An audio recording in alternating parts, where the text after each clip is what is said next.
சென்னை 10/2/2025. கதை எண் 811. அடியும் நொடியும். என்ன நடந்தாலும் நடக்கவில்லை என்றாலும் ஒரு 2 கதையாவது எழுதி போடுறது நம்ம வாழ்ந்தது. நேத்து அது நின்னு போயிற்று என்றேன் மின்னலையிடம். இனி அடுத்த மேட்ச் ஆட வேணாம் என்று சொல்லிட்டேன். வாட்ஸ்அப் குழுவில். அவ்வளவுதான். மெஸ்ஸி தீபக் கால் பண்ணி, உங்களுக்கு என்ன சார் ஆச்சு, நம்ம பார்க்காத தோல்வியா என்று கேட்டு திட்டினாப்ல.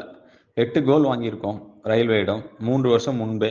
அப்போது புவன், அஜித், ராஜா எல்லாம் இல்லை. அதுக்கப்புறம் இவங்க வந்த பிறகு நாம தோற்றதும் இல்லை. அணி உறுப்பினர்கள் எல்லாரும் மோதி பார்க்கணும், தனி ஒரு ஆள் இருக்கும் வரை ஆடணும் என்று விதவிதமான சூளுரைகள் கொடுத்தார்கள். கேட்க நன்றாக இருந்தது. சீன பெருஞ்சுவர் சிங்கம் போல எதிரணி வீரர் ரவியுடைய காலடிகளை வாங்கி கொண்டாலும் அட்டகாசமாக ஓடி தடுத்தார். எத்தனை முயற்சி செய்தும் குறையாத எடையோட மெஸ்ஸி தீபக் கோல்களை தடுக்க அலைபாஞ்சார். எல்லாருடைய உத்வேகத்தையும் வெளியே கொண்டு வரத்தான் அப்படி சொன்னேன். நாம கால்பந்துக்காக ஆடுவோம், வெற்றிக்காக அல்ல. ஒவ்வொரு அடியையும் ஒவ்வொரு நொடியையும் ரசிப்போம் என்றேன்.